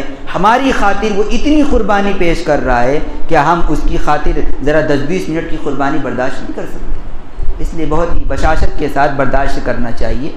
قرآن اور رمضان یہ تو خاص عبادتیں ہیں نا، رمضان کی تراویح اور قرآن یہ رمضان کی خاص عبادتیں ہیں، اس لیے جتنا زیادہ وقت عبادت الہی میں صرف ہو جائے اس کو غنیمت سمجھنا چاہیے، دل برداشتہ نہیں ہونا چاہیے۔ تو ایک بات تو یہ عرض کرنی تھی کہ صاف صاف پڑھا جائے، بہت اسپیڈ سے نہ پڑھا جائے، اور اسپیڈ کم کیسے ہوگی اس کے لیے ایک آسان سا نسخہ علماء نے یہ تجویز فرمایا ہے کہ پارے کم کر دیے جائیں۔ جتنا کم پارہ تراویح میں پڑھا جائے گا قرآن کے پڑھنے کا انداز اتنا ہی صاف ہوگا، لب و لہجہ اتنا درست ہوگا۔ آج جو یہ اسپیڈ پیدا ہوتی، اسپیڈ کی وجہ سے حروف کٹتے ہیں۔ اب ظاہر سی بات ہے ہم 5 پارہ پڑھنے کا حفاظ کو پابند بنائیں گے اور ٹائم بھی سوچیں گے کہ بہت جلدی بہت مختصر وقت میں ہم کھینچ لیں، تو یہ دونوں چیزیں تو نہیں جمع ہو سکتی ہیں۔ جب اسپیڈ بڑھے گی، زبان کی سلاست بڑھے گی تو لامحالہ حروف کٹیں گے، کچھ نہ کچھ الفاظ بھی کٹیں گے، زبر زیر کا بھی فرق ہو سکتا ہے۔ تو یہ ساری چیزوں کی نوبت کیوں آ رہی ہے؟ زیادہ پاروں کو پڑھنے کی وجہ سے۔ تراویح تو پورے مہینے کی عبادت ہے نا، اس لیے شوق سے آرام سے پڑھتے رہیں، کیا حرج ہے کہ 15-20 دن میں ختم کر لیا جائے، کوئی بھاگنا تھوڑی ہے۔ اس کے بعد سورہ تراویح بھی تو پڑھنا ہی ہمیں، تو سورہ تراویح پڑھنے کے بجائے پورے مہینہ اگر ہم تراویح پڑھیں قرآن کے ساتھ، یہ زیادہ باعث فضیلت ہے۔ اس لیے کوشش ہو کہ معمول کے اوپر لایا جائے۔ 5 پارے ہیں تو گھٹا کر 4 کر لیا جائے، 4 ہیں کم کر کے 3 کر لیا جائے، اور سب سے اچھا طریقہ علماء نے لکھا ہے کہ اگر آپ چاہتے ہیں کہ قرآن کی رعایت کرتے ہوئے قرآن کو تراویح کے اندر پڑھا جائے تو 2 پارے اپنی مسجد کے اندر تراویح کے اندر آپ مکمل کر لیجئے۔ پڑھانے والے کو بھی زیادہ تھکان نہیں ہوگی، آپ کو بھی زیادہ تھکان محسوس نہیں ہوگی، کم وقت کے اندر تراویح ختم ہو جائے گی، قرآن کے آداب اور اس کے حقوق کی بھی پوری رعایت ہو جائے گی۔ اس لیے جہاں جہاں یہ نظام ہے بہت اچھا، جہاں یہ نظام نہیں ہے وہاں لوگوں کو مل بانٹ کر مشورہ کر کے آپسی رائے اور اتفاق کے ذریعے سے پاروں کی تعداد کو کم کرنے کی کوشش کرنی چاہیے۔ علماء نے لکھا ہے، مفتی شبیر صاحب دامت برکاتہم نے اپنے فتاویٰ کے اندر لکھا ہے کہ جہاں 5 پارے کی تراویح کے اندر روزانہ تلاوت ہوتی ہے، یعنی تراویح میں جہاں جہاں 5 پارے پڑھے جاتے ہیں، تجربہ یہ ہے کہ قرآن کریم کے حقوق کی رعایت نہیں ہوتی ہے۔ میں اپنی طرف سے نہیں کہہ رہا ہوں، بہت بڑے مفتی جید عالم دین نے اپنے فتاویٰ کے اندر یہ بات لکھی ہے کہ 5 پارہ اگر تراویح میں پڑھا جائے گا، اور جیسے ہم لوگ پڑھتے ہیں جس خیال کے ساتھ اور جس ترتیب کے ساتھ پڑھتے ہیں، جس اسپیڈ کے ساتھ پڑھتے ہیں، قرآن کے آداب کی رعایت نہیں ہو سکتی ہے۔ اس لیے کم کیجیے، اس کو 4 پر لائیے، 3 پہ لائیے، اور 2 کے اوپر، اور 2 سے بھی کم کر سکتے تو بہت اچھی بات ہے۔ میں آپ کو اپنے بنارس کے علاقے کی مثال دیتا ہوں، یہ ہمارا علوی پورہ کا علاقہ ہے، ادھر سے آپ نکل جائیے، ذرا سا مدن پورہ کے علاقے کے اندر آپ چلے جائیں، مالتی باغ کے ایریا میں چلے جائیں، وہاں کی مساجد کے اندر آپ جا کر دیکھیں، ہمارے بڑے مفتی صاحب ہیں مفتی ابوالقاسم صاحب، ان کی مسجد کے اندر جا کر دیکھیں 1.25 پارہ، کہیں 1.5 پارہ، کہیں 1.25 پارہ، اس طریقے سے 20 دن سے کم شاید ہی کوئی مسجد ایسی ہوگی جہاں 20 دن سے پہلے قرآن والی تراویح ختم ہو جائے۔ یہ بھی تو بنارسی میں رہنے والے لوگ ہیں، ان کے ساتھ بھی تو ضروریات زندگی لگی ہوئی ہیں، یہ بھی تو کاروبار کرنے والے لوگ ہیں، ان کے یہاں بھی تو پڑھانے والے وہی حفاظ ہیں جو ہماری طرف ہوا کرتے ہیں۔ تو اس لیے ہمیں اس کا خیال رکھنا چاہیے، بہت زیادہ جلد بازی نہیں دکھانی چاہیے۔ عموماً یہ ہوتا ہے کہ یہ نظریہ ہم نے جلدی پڑھنے کا اور زیادہ قرآن ایک ساتھ پڑھ لینے کا نظریہ اس لیے بنایا ہے کہ ہمارے ذہن میں یہ بیٹھا ہوا ہے کہ قرآن ختم تو تراویح بھی ختم۔ یہ بہت بڑی غلط فہمی ہے۔ قرآن ختم ہونے سے تراویح ختم نہیں ہوتی ہے۔ قرآن کو تراویح میں ختم کرنا ایک سنت ہے، لیکن تراویح پورے مہینے کی سنت عبادت ہے۔ پورے مہینے تراویح کو پڑھنا یہ مستقل الگ سے عبادت ہے۔ قرآن ختم ہو گیا تو اس سے تراویح ختم نہیں ہوئی ہے۔ ہم چونکہ کاروباری لوگ ہیں اس لیے سمجھتے ہیں جلدی سے 5 دن میں ختم کر لیا جائے، اس کے بعد تراویح ختم، اب عشاء کی نماز پڑھ کر آرام سے کاروبار کے اندر لگ جائے۔ بہت بڑی غلط فہمی ہے، اس لیے اس غلط فہمی کو دور کریں۔ پورے مہینے جب تراویح پڑھنا ہے تو آرام کے ساتھ اطمینان کے ساتھ پڑھا جائے کہ اپنے اوپر بھی زیادہ دباؤ نہ ہو، زیادہ پریشر نہ ہو، زیادہ تھکان محسوس نہ ہو، اور ساتھ ہی ساتھ جو پڑھانے والا ہے اس کا سینہ بھی بہت زیادہ بوجھل نہ ہو جائے۔ حفاظ کرام کی آواز بیٹھ جاتی ہے اور طرح طرح کی بہت ساری دقتیں ان کے سامنے آنے لگ جاتی ہیں، اس لیے ان کے بوجھ کو بھی ہمیں ہلکا کرنے کی کوشش کرنی چاہیے۔ تو تراویح میں کم سے کم پاروں کی ہو، اور ساتھ ہی ساتھ حفاظ کرام کو بھی چاہیے کہ وہ ذرا آپسی رائے اور اتفاق کے ذریعے سے اس مسئلے کو حل کرنے کی کوشش کریں کہ کم سے کم قرآن کریم کو تراویح کے اندر پڑھنے کا اہتمام ہو۔ اس سے قرآن کے آداب کی رعایت کا محقق ہو سکتی ہے۔ اسی طرح چونکہ مسائل تراویح کے عنوان سے بھی کچھ باتیں ذکر کرنی تھی، وقت نہیں ہے، میں 2-4 مسائل ذکر کر کے بات ختم کر دوں گا۔ تراویح کے اندر جب زیادہ پارے پڑھے جاتے ہیں، آپ 5 پارہ پڑھیں گے تو رکعتیں بھی طویل ہوں گی۔ اب ایک رکعت کے اندر کم سے کم 10 منٹ تو لگتا ہی ہے، 10 سے زیادہ ہو جائے گا، کئی 15 منٹ کی ایک رکعتیں ہوتی ہیں۔ اب 15 منٹ کھڑے ہونے کے اندر پاؤں بوجھل ہوتا ہے، تو اس کی وجہ سے ایک دوسری غلطی یہ پیدا ہوتی ہے، ایک خرابی یہ پیدا ہوتی ہے کہ پھر لوگ بیٹھ کر عادی ہو جاتے ہیں پڑھنے کے۔ پھر پہلی رکعت کے اندر اگلے صف کے اندر صرف دل پر بوجھ رکھ کر بمشکل لوگ کھڑے ہو جاتے ہیں، باقی کی پیچھے کی جتنے صفی ہوتے ہیں لوگ بیٹھے رہتے ہیں اور بیٹھ کر سنتے رہتے ہیں، اور پھر اس کے بعد جب امام اللہ اکبر کہہ کر رکوع میں جانے والے ہوتے ہیں جلدی سے اٹھے ہبڑ سے اللہ اکبر کہہ کے رکوع کے اندر شامل ہو گئے۔ یہ کیوں ہو رہا ہے؟ اس لیے کہ زیادہ پڑھا جا رہا ہے قرآن، تو قرآن زیادہ پڑھا جائے گا تو رکعتیں لمبی ہوں گی، جب رکعتیں لمبی ہوں گی تو تھکن ہوگی، تو اس تھکن کی وجہ سے بیٹھنے کی نوبت آ رہی ہے۔ یہ صحیح عمل نہیں ہے، اس کو مکروہ لکھا ہے۔ فتاوی عالمگیری مشہور کتاب ہے مسئلے کی، اورنگزیب عالمگیر رحمۃ اللہ علیہ کے زمانے کے اندر 500 علماء کی ٹیم نے مل کر اس کتاب کو تیار کیا ہے۔ سوچیے اس کے مسائل کتنے مضبوط ہوں گے، کتنے متفقہ مسائل ہوں گے۔ فتاوی عالمگیری کے اندر اس طریقے کے بارے میں لکھا ہے یکرہ للقوم ان یقعدوا فی التراویح فاذا اراد الامام ان یرکع قاموا، کہ جب یہ طریقہ اختیار کر لینا کہ لوگ امام کے پیچھے تراویح میں بیٹھے رہیں، بیٹھ کر قرآن سنتے رہیں، اور پھر جب امام رکوع میں جانے لگے تو اٹھ کر کھڑے ہو کر نماز میں شامل ہو جائے، اس کو مکروہ لکھا ہے۔ ناپسندیدہ عمل کے اندر اس کو شامل کیا گیا ہے۔ آج ہم کراہت والے اس عمل کو اختیار کیے ہوئے ہیں، اور ہمیں مسائل کا بھی علم نہیں، ہم سمجھتے ہیں کہ کوئی حرج کی بات نہیں۔ حرج کی بات ہے، مکروہ سے بھی بچنے کا حکم دیا گیا۔ مکروہ کا مطلب کیا ہے؟ شریعت اس کو پسند نہیں کرتی ہے، تو جس چیز کو شریعت پسند نہ کرے ہم اسی کو کیے جائیں تو یہ کیا کوئی قابل قبول بات ہو سکتی ہے؟ ہرگز نہیں ہو سکتی ہے۔ تو ہمیں عمل وہ کرنا چاہیے جو شریعت کے نزدیک پسندیدہ ہو۔ اس لیے یا تو اتنا اپنے اندر حوصلہ پیدا کریں، اتنی اپنے بازو کے اندر قوت پیدا کریں کہ شروع سے لے کر آخر تک 20 رکعتیں، چاہے جتنی لمبی رکعتیں ہو جائیں، ہم کھڑے ہو کر پڑھیں۔ یا اگر اتنا حوصلہ اپنے اندر نہیں ہے تو پھر بیچارے امام صاحب کا کیا قصور ہے؟ ان کو بھی ذرا رعایت دے دیا جائے، کم کر دیے جائے پارے، تاکہ وہ بھی جلدی جلدی رکعتیں کر لیں۔ ہمارے پاؤں میں تکلیف ہو رہی ہے، وہ حافظ جو کھڑا ہو کر قرآن سنا رہا ہے، کیا اس کے پاؤں نہیں تھکتے ہوں گے؟ ہم تو کچھ دیر پھر بھی اگلی صف والے کبھی نہ کبھی بیٹھ جاتے ہیں، امام صاحب اللہ اکبر کہہ لیا، کچھ سیکنڈ ہم آرام کر لیتے ہیں، پھر اس کے بعد کھڑے ہو جاتے ہیں، لیکن وہ حافظ تو 1 سیکنڈ بھی آرام نہیں کر سکتا ہے۔ تو ذرا اس کے بارے میں بھی خیال کرنا چاہیے، وہ بھی تو انسان ہے، وہ بھی تو دن بھر کا تھکا مادہ روزہ اس نے بھی رکھا ہے، ہم نے بھی روزہ رکھا ہے، مزید الگ سے محنت اس نے یہ کی کہ قرآن کا پورے دن اس نے رٹا مارا ہے، دور کر رکھا ہے، تو اس کی تھکان کا بھی لحاظ کرنا چاہیے۔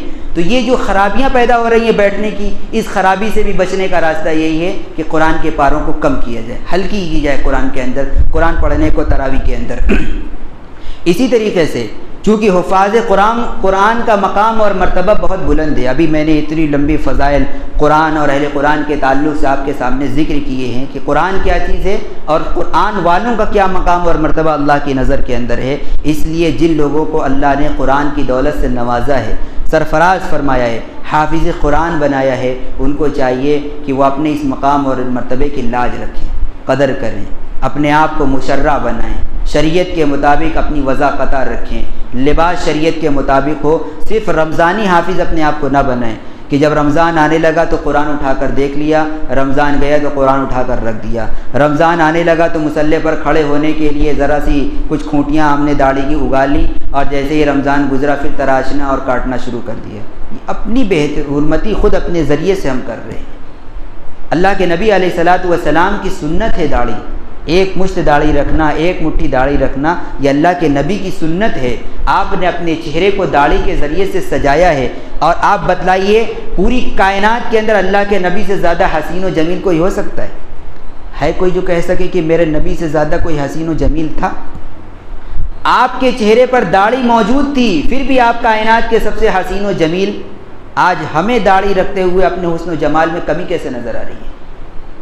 یہ بہت بڑی خام خیالی کی بات ہے، یہ خود سے ہم اپنی ناقدری کر رہے ہیں۔ اس لیے حفاظ کو چاہیے اپنے مقام کو پہچانے، داڑھی کے ذریعے سے انسان کے چہرے کو رونق ملتی ہے، عزت ملتی ہے، وقار حاصل ہوتا ہے۔ اس کے برخلاف جو لوگ داڑھی نہیں رکھتے ہیں تو ان کا وہ وقار مجروح ہو جاتا ہے، ان کی وہ حیثیت ختم ہو جاتی ہے، پھر لوگ ان کو وہ مقام اور مرتبہ بھی دینا چھوڑ دیتے ہیں جس مقام اور مرتبے کے وہ مستحق اور اس کے اہل ہیں۔ اس لیے ہم خود سے اپنا احترام کریں گے، لوگ ہمارا احترام کریں گے۔ شریعت نے جو احترام ہمیں دیا ہے اس احترام کو سینوں سے لگائیں، اس کی قدر کریں، خدا را اس کی ناقدری کرنے والے نہ بنیں، داڑھی کو تراشیں نہ۔ اسی طریقے سے نمازوں کا بھی اہتمام ہو، نماز پورے سال با جماعت ادا کرنے کا اہتمام کریں۔ ہر ایک کے اوپر نماز فرض ہے، ایسا تو ہے نہیں کہ حافظ کے لیے کوئی الگ سے رعایت دے دی گئی ہو، عالم کے لیے کوئی الگ سے رعایت دے دی گئی ہو۔ نماز کے اندر تو امیر غریب شہری دیہاتی عالم جاہل سب برابر ہیں، تو اس لیے حفاظ کو بھی چاہیے کہ رمضان کے آنے سے پہلے با جماعت نمازوں کا اہتمام کریں، اور اس رمضان سے یہ عہد کر لیں کہ رمضان گزرنے کے بعد بھی ہم نمازوں کو ترک نہیں کریں گے، اس کو غارت نہیں کریں گے۔ اللہ نے ایک بہت بڑے عہدے سے آپ کو سرفراز فرمایا ہے کہ ایک ہی مہینے کے لیے آپ کو اس مصلی پر لا کر کھڑا کر دیا ہے۔ یہ کوئی معمولی جگہ نہیں ہے، کوئی پہلی مرتبہ کھڑا ہو کر دیکھے تو اس کو پتہ لگ جائے گا کہ یہ کتنی مشکل کام ہے نماز پڑھا دینا صحیح طریقے سے، ورنہ قدم لرزنے لگتے ہیں، کپ کپی طاری ہو جاتی ہے، آواز منہ سے صحیح طریقے سے باہر نہیں آتی ہے۔ یہ تجربے کی بات میں آپ کو بتلا رہا ہوں، اس لیے آپ اللہ کا احسان سمجھیے کہ اللہ نے ایک مہینے کے لیے یہاں کھڑا ہونے کا آپ کو موقع دیا ہے۔ آپ کے پیچھے لوگوں کو آپ کا مقتدی بنایا ہے، بڑے بڑے لوگ ہیں، آپ کے پیچھے پڑھنے والے عالم بھی ہوں گے، آپ کے پیچھے پڑھنے والے محلے کے بڑے معزز ترین لوگ بھی ہوں گے، سرداران صاحبان بھی ہوں گے، آپ کے پیچھے پڑھنے والے تہجد گزار بھی ہوں گے، لیکن اس کے باوجود اللہ نے صرف حفظ قرآن کی وجہ سے آپ کو یہاں پر لا کر کھڑا کیا ہے، تو اس کی لاج رکھیے، اس کی قدر کیجیے، اس کی بے حرمتی اور بے احترامی نہ کیجیے۔ تو قرآن کو پڑھنا بھی ہے اور ساتھ ہی ساتھ اپنے آپ کو قرآن کے سانچے میں ڈھالنا بھی ہے، مشرہ بنانے کی کوشش کریں۔ ہمارا لباس بھی اسلامی وضاقتہ والا ہونا چاہیے، ایسا نہ ہو کہ مسجد میں آ رہے ہیں تو کرتے پیجامے میں آ رہے ہیں اور ذرا سا باہر نکلے تو پھر اس کے بعد پینٹ ٹی شرٹ ہمارے اوپر غالب آ جائے، یہ چیزیں نہیں ہونی چاہیے۔ ایک مسئلہ تراویح پڑھانے کے تعلق سے ذکر کر دوں، ویسے تو معلوم ہی ہوگا کہ پورے قرآن کے اندر ایک مرتبہ تراویح پڑھاتے ہوئے بسم اللہ الرحمن الرحیم کو زور سے بلند آواز سے پڑھنا یہ ضروری ہے۔ اگر ایک مرتبہ بھی پورے قرآن میں بسم اللہ الرحمن الرحیم زور سے نہیں پڑھا جائے گا تو قرآن ناقص رہ جائے گا، ادھورا رہ جائے گا۔ اس لیے حفاظ کبھی بھی چاہے پہلے ہی دن پڑھ لے، چاہے آخری دن پڑھ لے، چاہے بیچ میں پڑھ لیں، کسی ایک دن جب کسی سورت کو شروع کریں تو جو ہم آہستہ سے بسم اللہ پڑھتے ہیں، ایک مرتبہ اس کو زور سے بسم اللہ الرحمن الرحیم پڑھے تاکہ مقتدی حضرات بھی سن لیں۔ یہ ایک مرتبہ پڑھنا لازم اور ضروری ہے، اس کا خیال رکھنا چاہیے۔ بقیہ اور جو تراویح کے اندر بھولنے وغیرہ کے یا سجدہ کے مسائل ہیں وہ ذرا باریک ہیں، ہو سکتا ہے ہر ایک کی سمجھ میں نہ آ سکیں، اس لیے اگر کسی کو وقتی ضرورت پیش آ جائے تو وہ اپنے علاقے کے کسی ماہر عالم سے رجوع کر کے اس کے متعلق مسائل کو دریافت کر لینا چاہیے۔ اللہ سبحانہ و تعالی ہم سب کو قرآن کی عظمت کی قدر کرنے کی توفیق مرحمت فرمائے، قرآن کے ساتھ ہمارے رشتے کو مضبوط بنائے، قرآن کی تلاوت کرنے کی ہمیں توفیق نصیب فرمائے، قرآن کا حافظ بنائے، قرآن کے اوپر عمل پیرا ہونے کی ہم سب کو توفیق مرحمت فرمائے، اور آنے والے مہینے کے اندر قرآن اور تراویح جیسی عبادتوں کو پورے شوق ذوق اور لگن کے ساتھ ادا کرنے کی توفیق مرحمت فرمائے۔ وآخر دعوانا الحمدللہ رب